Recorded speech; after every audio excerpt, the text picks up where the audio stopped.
ప్రస్తుతం కరీంనగర్ కాంగ్రెస్ పార్టీ అభ్యర్థిగా లోక్సభలో సుడిగాలి పర్యటన చేస్తున్నారు. షార్ట్ టైంలో లేటెస్ట్గా దూసుకుపోతున్నటువంటి వెల్చాల రాజేందర్రావు మనతో ఉన్నారు. రాజేందర్రావు గారు, ఎట్లా ఉంది ప్రచారం? మీరు ఎట్లా స్పందిస్తున్నారు? మిమ్మల్ని ఎట్లా రిసీవ్ చేసుకుంటున్నారు? ప్రజలు బ్రహ్మరథం పడుతున్నారు.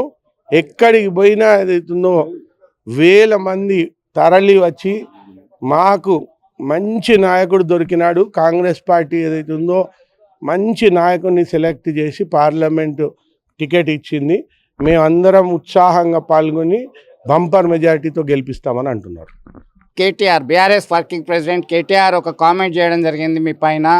గీతాభవన్ చౌరస్తాలో కాంగ్రెస్ పార్టీ అభ్యర్థి ఉంటే గుర్తుపడతారా? గుర్తుపట్టేటోళ్ళు ఎవరు మీకు తెలుసా అని చెప్పేసి క్వశ్చన్ చేశారు. కేటీఆర్ గీతాభవన్ చౌరస్తాలు అనలేదు, వేములవాడ మీటింగ్లో అన్నాడు, తిప్పాపూర్ చౌరస్తా మీద అన్నాడు. కేటీఆర్కు నేను ఒకటే అడుగుతున్నాను, నీ అయ్యని అడుగు రాజేందర్రావు ఎవరో.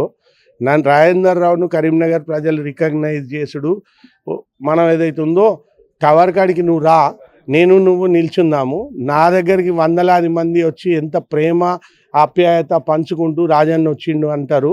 నిన్నొక విష సర్పం చూసినట్టు చూస్తారు అక్కడ. నువ్వు ఫస్ట్ నీ అయ్యని అడుగు, రాజేందర్రావు ఎవరు. రాజేందర్రావు అంటే నీ అయ్య హెలికాప్టర్లో తీసుకొచ్చి 2 బీఫారాలు చేతిలో పెట్టి నువ్వు పార్లమెంటుకు కూడా వెయ్యి, 2004లోనే నువ్వు పార్లమెంటుకు కూడా వెయ్యి, నువ్వు అసెంబ్లీ చొప్పదండికి వెయ్యి అని అన్నాడు. నీ అయ్యని అడుగు. ఉద్యమంలో నీ అయ్య కారు ఎక్కడికి వెళ్ళి వచ్చింది? నీ అయ్యని అడుగు. ఉద్యమము అప్పుడు ఇంట్లో చిన్న టీవీ ఉంటే పెద్ద టీవీ ఎక్కడికి వెళ్ళి వచ్చింది? నీ అయ్యని అడుగు. Rajender Rao general secretary TRS party ఎందుకు వేసినాడు? రాజేందర్రావు ఎంతమందిని ఉద్యమంలో షరీక్ చేయించినాడు? బొంతు రామ్మోహన్, ఎర్రోల శ్రీనివాస్ను, జగదీష్ రెడ్డిని, ఇలాంటి వాళ్ళను. నీ అయ్యని అడుగు. రాజేందర్రావు ఉద్యమంలో ఎంతమంది జైలుకు పోతే బెయిల్లకు పైసలు కట్టి బయటికి తీసుకొచ్చినాడు? రాజేందర్రావు అమరవీరుల ఫ్యామిలీస్కు ఎంతెంత సాయం చేసినాడు? నువ్వు 2009లో అమెరికాకి వెళ్ళి వాపసు వచ్చినప్పుడు చీమల పుట్టల పాము దూరినట్టు దూరి నువ్వు సిరిసిల్ల బస్ స్టాండ్ కాడ నిల్చుంటే ఒక అనామకుని నిన్నెవడు ఒక్క మనిషి కూడా ఏర్పాటు చేయకుండా ఈరోజు ఏదైతుందో తండ్రి పేరు మీద వచ్చి డొనేషన్ క్యాండిడేటు నువ్వు నా గురించి మాట్లాడుతున్నావు. నా గురించి మాట్లాడితే ఏదైతుందో కరీంనగర్ ప్రజలు బట్టలు ఇడిచి కొడతారు. నువ్వు ఒక వలస పక్షివి. నువ్వు వచ్చి మా దగ్గర బతికేటానికి వచ్చి నువ్వు సిద్దిపేట మెదక్ వాస్తవ్యునివి సిరిసిల్లకు వచ్చినావు. నీ తండ్రి సిద్దిపేట మెదక్ వాస్తవ్యుడు కరీంనగర్కి వచ్చిండు. హన్మకొండ వాస్తవ్యుడు వినోద్ కుమార్ని తీసుకొచ్చి మా మీద రుద్దిండ్రు. తెలంగాణ అనేది ఎందుకు పుట్టింది? స్థానికులు పరిపాలించాలి, ఆంధ్రోళ్ళ పెత్తనం మన మీద వద్దు అని చెప్పి మీ పెత్తనం మా మీద ఏంది? కరీంనగర్ మాకు తెలివి లేదా? మేము మా కరీంనగర్ను మేమే ఏదైతే ఉందో నడుపుకోలేమా? సిగ్గు మానం లేని మీరు నా గురించి మాట్లాడుతున్నాం. ఈ గడ్డ మీద పుట్టినా, ఈ గడ్డ మీద పెరిగిన, ఈ గడ్డల వేల మందిని పేర్లతో పిలుస్తా, వేల మందిని ముఖంతో ఏర్పాటు చేస్తారు. మీరు అన్నట్టుగా బండి సంజయ్ మీ ప్రత్యర్థి సైతం అదే కామెంట్ చేశారు. నేను పక్కా లోకల్, ఒకరు నాన్ లోకల్, ఇంకొకరు లోకలా కాదా అని చెప్పేసి తెలియదన్నా అని చెప్పేసి ఆయన కామెంట్ చేశారు. ఈయన పక్కా లోకల్ అయితే 600 జనరల్ బాడీ మీటింగ్లు అయినాయి కరీంనగర్లో. ఈ పక్కా లోకల్ 600 జనరల్ బాడీ మీటింగ్లో ఒక్కటి కూడా ఎందుకు అటెండ్ చేయలేదు? ఈ పక్కా లోకల్ ఒక్కసారి కూడా ఫోన్ ఎందుకు ఎత్తాడు? ఈ లోకల్స్ ఫోన్ చేస్తేనే. ఈ పక్కా లోకల్ ఒక్క గ్రామం కూడా ఎందుకు విజిట్ చేయడు? ఈ పక్కా లోకల్ ఏదైతుందో ఒక్కనికి నయా పైసా సాయం ఎందుకు చేయడు? ఈ పక్కా లోకల్ ఏదైతుందో దేవుని పటం చూపించి ఫోటో అడిగేటాయనే కొండగట్టి అంజన్నకు కానీ వేములాడ రాజన్నకు కానీ ఒక్క నయా పైసా ఎందుకు పెట్టాడు? ఈ పక్కా లోకల్ పొలిటికల్ టూరిస్ట్. ఆయన అభివృద్ధి కోసమే పనిచేసుకుంటాడు. కరీంనగర్ అభివృద్ధికి, కరీంనగర్ ప్రజల అభివృద్ధికి చేయడు. ఈ పక్కా లోకల్ ఏదైతుందో అవినీతిమయంలో కూరుకుపోయిండు. ఈ పక్కా లోకల్ను పార్టీ ప్రెసిడెంట్గా తీసేసేటానికి ప్రధాన ఆరోపణ కారణం ఏదైతుందో ఆయన అవినీతి. ఈ పక్కా లోకల్ ఆయన భార్య మంగళసూత్రం అమ్మి నామినేషన్ పత్రం కట్టిన మొగోడు. ఈ పక్కా లోకల్ ఏదైతుందో ఇవాళ 1000 కోట్లకు అధిపతి అయి 100 కోట్లు ఖర్చు చేస్తున్నాడు. నేను 100% కరీంనగర్ వాస్తవ్యుని.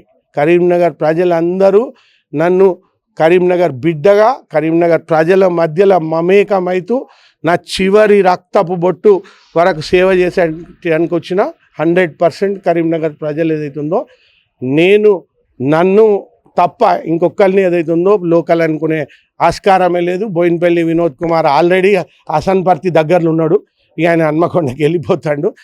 ఈ బండి సంజయ్ ఇంట్లో పండుకున్నాడే. ఇప్పుడు ఇంతకుముందు కూడా ఏ మీటింగ్లు అటెండ్ చేయలేదు, కానీ ఈసారి మొత్తానికి మంచానికే పరిమితం. కరీంనగర్ లోక్సభ అభివృద్ధి కోసం మీరు ఒక DPR detail project report submit చేసినట్టుగా నా దగ్గర సమాచారం ఉంది. ఎట్లాంటి డిపిఆర్తో మీరు ముందుకు వస్తున్నారు? డిపిఆర్ అంటే యాక్చువల్లీ అది పర్సనల్ మేనిఫెస్టో. అది ఆ పర్సనల్ మేనిఫెస్టోలో నేను ఒక కార్యాచరణ రూపొందించుకున్నా. దేవుడు నాకు కొంచెం స్తోమత ఇచ్చినాడు, నాకు కొన్ని శక్తి సామర్థ్యాలు ఇచ్చినాడు. దాన్ని నేను ఎట్లనైనా ప్రజలతో పంచుకోవాలి అని చెప్పి ప్రతి సంవత్సరం ఉడత భక్తిగా నేను ఏదైతుందో 15-20 కోట్లన్నా వాళ్ళ మీద ఖర్చు చేయాలి. దానికి ఏదైతుందో ఒక లిస్ట్ ఆఫ్ వర్క్స్ రాసుకున్నాను. కొంత ఇప్పుడు ప్రతి కాన్స్టిట్యున్సీకి మషినరీ ప్రొవైడ్ చేయదలుచుకున్నా. ఆ మషినరీ ఏంటంటే జేసీబీ కానీ, ట్రాక్టర్ ట్రైలర్ కానీ, డోజర్ కానీ, తర్వాత బోర్వెల్ రిగ్ కానీ, హార్వెస్టర్ కానీ, డ్రోన్స్ కానీ, ఒక్కొక్క నియోజకవర్గానికి ఒక యూనిట్ చొప్పున ఇస్తే దరిదాపులో 15-20 కోట్లు అవుతాయి. కానీ అవి ఎంత సదుపాయంగా ఉంటాయంటే మేము ఒక యాప్ క్రియేట్ చేస్తున్నాం, కరీంనగర్ సహాయక యాప్ అని. నేను కరీంనగర్కు సహాయకుని, సేవకుని. సో ఆ యాప్ ద్వారా, ఫోన్ ద్వారా ఎవరైనా ఏదన్నా సమస్య, సపోజ్ భూపాల్ పట్నంలో ఏదైతుందో ఒక చిన్న ప్రాబ్లం వచ్చింది, ఒక కట్ట తెగింది, ఒక పిల్లకాలువ తెగింది, ఇమీడియట్గా యాప్లో పెడితే ఆ సమస్యను అది ఎమ్మెల్యే గారి ఆర్ మా పెద్ద నాయకుల, కాంగ్రెస్ పెద్ద నాయకుల దృష్టికి తీసుకపోతే ఇమీడియట్గా ఆ మెషినరీ పోయి గవర్నమెంట్ దృష్టికి తీసుకపోకుండా, కొన్నిసార్లు గవర్నమెంట్ ఏదైతుందో ద్వారా పనులు కావాలంటే ఒక వారం 10 రోజులు పట్టవచ్చు, దానికి ఫండ్ లేదని, దానికి మళ్ళీ ఫండ్ క్రియేట్ కావాలని. అందుకని మా వాళ్ళు ఏదైతుందో ఇమీడియట్గా అది పంపి ఫ్రీ ఆఫ్ కాస్ట్ ఏదైతుందో ఆ పని చేస్తారు. అట్లానే ఒక మంచి ఇంటర్నేషనల్ స్కిల్ డెవలప్మెంట్ సెంటర్, అట్లానే ఓల్డ్ ఏజ్ హోమ్స్, అట్లానే కే హబ్ అని ఒక ఇన్వెస్ట్మెంట్ హబ్ ఒక 5 కోట్లతో, ఒక international cricket stadium HCA BCCI సహకారంతో ఇవన్నీ నేను చేయదలుచుకున్నా. అదొక ప్రణాళిక రాసుకున్నా. సిరిసిల్ల వీవర్స్ పరిస్థితి కూడా చాలా దయనీయంగా ఉంది. దానికి నేను ఒక కాన్సెప్ట్ రాసుకున్నా, ఒక డ్రాఫ్ట్. వాళ్ళని మ్యానుఫ్యాక్చరింగ్తో పాటు ట్రేడింగ్ సైడ్ కూడా తీసుకెళ్ళాలి. వాళ్ళను ట్రేడింగ్ సైడ్ తీసుకెళ్తే ఎందుకంటే వాళ్ళు వీవర్ కమ్యూనిటీ కాబట్టి వస్త్రాలకు సంబంధించి ఏదైనా బిజినెస్ వాళ్ళు బాగా చేయగలుగుతారు. ఎట్లా JC brothers, Chennai shopping mall, south India shopping mall లాగా వీళ్ళకు ఒక బ్రాండ్ వస్త్ర విహార్ అని రాసుకున్నాను. ఒక 5 పేర్లు రాసుకున్నాను. దాంట్లో నా బిడ్డలు అన్నారు వస్త్ర విహార్ బాగుంటుంది అని. సో వస్త్ర విహార్ అని పెట్టి సీఎం గారి ద్వారా ఒక 2 ఎకరాలు అలాట్మెంట్ చేయించుకొని శిల్పారామం పక్కకు కానీ, హైటెక్స్ రోడ్లో కానీ దానికి ఒక 100 కోట్లు అలాట్మెంట్ చేసి ఆ మాల్ ఏదైతుందో కంప్లీట్ చేసేటానికి glass facade mall, ground plus 4 floors. అక్కడ ఏదైతుందో వీళ్ళు ఈ క్లోదింగ్, రెడీమేడ్ క్లోదింగు, యంగ్స్టర్స్ వేసుకునే క్లోదింగు, కాలేజ్ గోయింగ్ స్టూడెంట్స్ వేసుకునే క్లోదింగు, చీరలు ఇవన్నీ అమ్ముతూ అది సంవత్సరానికి ఆ బిల్డింగ్ ద్వారా ఏదైతుందో ఒక 40 కోట్లు 50 కోట్ల టర్నోవర్. అది మళ్ళీ విస్తరణ చేయడం, చైన్ లాగా చేయడం. ఇప్పుడు ఎలాగైతే సౌత్ ఇండియా మాళ్ళు 52 ఉన్నాయి మొత్తం తెలంగాణ, ఆంధ్రాలో. సో ఇది కూడా ఏదైతుందో ప్రతి 3 నెలలకు 4 నెలలకు ఒకసారి ఒక యూనిట్ ఓపెన్ చేస్తూ ఖమ్మంలోటి, కరీంనగర్లోటి, తర్వాత నల్గొండలో ఒకటి, హైదరాబాద్ దిల్సుఖ్ నగర్లో, సరూర్ నగర్లో, కూకట్పల్లిలో చేస్తే ఒక 3 ఏళ్లలో 30 సెంటర్లు అయినాయి అనుకోండి, ఒక 600-700 కోట్ల టర్నోవర్ అయింది. ఆ ట్రేడింగ్ టర్నోవర్ కూడా వాళ్ళకి కాంట్రిబ్యూట్ చేస్తుంది వాళ్ళ లైఫ్ స్టైల్ ఇంప్రూవ్మెంట్కు. మ్యానుఫ్యాక్చరింగ్ కంటిన్యూ అవుతూనే అది కూడా చేయడం. కొంత డిజైనర్స్, న్యూ డిజైనర్స్ని ఇంట్రడ్యూస్ చేయడం, national institute of fashion technology extension centre అక్కడ వచ్చేటట్టు చేయడం. అది కూడా కాన్సెప్ట్ డాక్యుమెంట్ రాసుకున్నాను. నేను సిరిసిల్ల మీటింగ్లో, సీఎం గారు వచ్చిన మీటింగ్లో నేను ఆ వీవర్ కమ్యూనిటీకి మొత్తం చదివి వినిపించినాను. వాళ్ళు చాలా అద్భుతంగా ఉంది అని చెప్పేసి ఇంతవరకు ఏ క్యాండిడేట్ కూడా ఈ రకంగా ఆలోచించలేదు, ఈ దృష్టితో మమ్మల్ని చూడలేదు. తప్పకుండా మీరు మాకు ఖచ్చితంగా ఈ రకంగా చేసి ఏదైతే ఉందో మా జీవితాలలో వెలుగు నింపుతారని ఆలోచిస్తున్నారు. ఫైనల్గా కాంగ్రెస్ అంటేనే డోకాబాజు పార్టీ అని ఇటు బీఆర్ఎస్, బీజేపీ పార్టీలకు సంబంధించిన నేతలు విమర్శిస్తున్నారు. ఒకటి. రెండవది, ఇటీవల కాలంలో కరీంనగర్లో కార్పొరేటర్లు కేసుల భయంతో, ఇతరత్ర కారణాలతో కరీంనగర్ కాంగ్రెస్ పార్టీలో చేరారు మొన్న రేవంత్ రెడ్డి ముఖ్యమంత్రి సమక్షంలో అని చెప్పేసి. మా పార్టీలో చేరిన వాళ్ళ మీద కేసులు ఏమీ లేవు. మా పార్టీలో చేరిన వాళ్ళు మంచిగా పనిచేసే కార్పొరేటర్లే. వాళ్ళు ఏదైతుందో వాళ్ళ డివిజన్స్లలో అభివృద్ధి కావాలని కోరి, అభివృద్ధి ఓన్లీ కాంగ్రెస్తోనే అవుతుందని నమ్మి చేరడం జరిగింది. కాంగ్రెస్ ఎప్పుడు కూడా డోకేబాజ్ పార్టీ కాదు. మీరు 2004 నుంచి 2014 వరకు ఉన్న కాంగ్రెస్లో ఎన్ని ప్రామిసెస్ చెప్పినారో వైఎస్ రాజశేఖర రెడ్డి గారు. ఫ్రీ పవర్ అన్నారు, ఫ్రీ పవర్ ఇచ్చినారు. ఒకటేసారి రుణమాఫీ అన్నారు, ఒకటేసారి రుణమాఫీ చేసినారు. ఫీజు రీయింబర్స్మెంట్ అన్నారు, ఫీజు రీయింబర్స్మెంట్ చేసినారు. 108, 104 అన్నారు, చేసినారు. ఆరోగ్యశ్రీ అన్నారు, చేసినారు. ఒక్క ప్రామిస్ కూడా ఫెయిల్ కాకుండా చేసిన కాంగ్రెస్ పార్టీ. ఇప్పుడు కూడా ఒక్క సింగిల్ ప్రామిస్ కూడా ఫెయిల్ కాము, సింగిల్ గ్యారంటీ కూడా ఫెయిల్ కాము. డోకేబాజ్ పార్టీలు అంటే బీఆర్ఎస్. దళితుడిని ముఖ్యమంత్రి చేస్తా, డోకేబాజ్. దళితునికి 3 ఎకరాలు ఇస్తా, డోకేబాజ్. దళిత బంధు మొత్తం మందికి ఇస్తా, దళితులకు, డోకేబాజ్. డబుల్ బెడ్రూమ్ ఇస్తా, డోకేబాజ్. మోడీ గారు 2 కోట్ల ఉద్యోగాలు సంవత్సరానికి ఇస్తా, డోకేబాజ్. 15 లక్షల రూపాయలు ప్రతి ఒక్కరు అకౌంట్లో వేస్తా. మీ అకౌంట్లో పడ్డట్టున్నాయి, అందుకే మీరు స్మైల్ చేస్తున్నారు. సో అదొక డోకేబాజ్.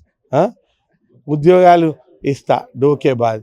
తర్వాత రైతుల ఆదాయం రెట్టింపు చేస్తా, డోకేబాజ్. సో డోకేబాజ్ పార్టీలు ఈ 2 పార్టీలు. కాంగ్రెస్ ఎప్పుడు డోకేబాజ్ కాదు. కాంగ్రెస్ చెప్పింది చేస్తుంది, కాంగ్రెస్ ఇచ్చిన మాట నిలుపుకుంటుంది. ఫైనల్గా కరీంనగర్ కాంగ్రెస్ పార్టీ అభ్యర్థిగా లోక్సభ ప్రజలకి, ఓటర్లకి మీరు ఇచ్చే మెసేజ్ ఏంటి? కరీంనగర్ ఓటర్లకి నేను ఇచ్చే మెసేజ్ ఒకటే ఏంటి అని అంటే, మీరు బీఆర్ఎస్ హటావ్, తెలంగాణ బచావ్ నినాదం ఎత్తుకొని కేసీఆర్ గారిని బండకేసి కొట్టినారు. ఇప్పుడు బీజేపీ హటావ్, దేశ్కు బచావ్, భారత్కు బచావ్ నినాదం ఎత్తుకొని బీజేపీ పార్టీని పాతాళానికి తొక్కండి. బీజేపీ మనకు నయా పైసా పని చేయదు. నిత్యావసర సరుకులు ఏదైతుందో ఆకాశాన్ని అంటినాయి. 18% GST వేసి నడ్డి విరిచినారు సామాన్యులై. వాళ్ళు దేవుని ఫోటో, రాముని ఫోటో పెట్టి ఓటు అడుగుతున్నారు. ఎందుకంటే ఏమీ పని చేయలేదు కాబట్టి. రాముణ్ణి మొక్కుదాం, బీజేపీని తొక్కుదాం. Bye bye Modi, bye bye బండి.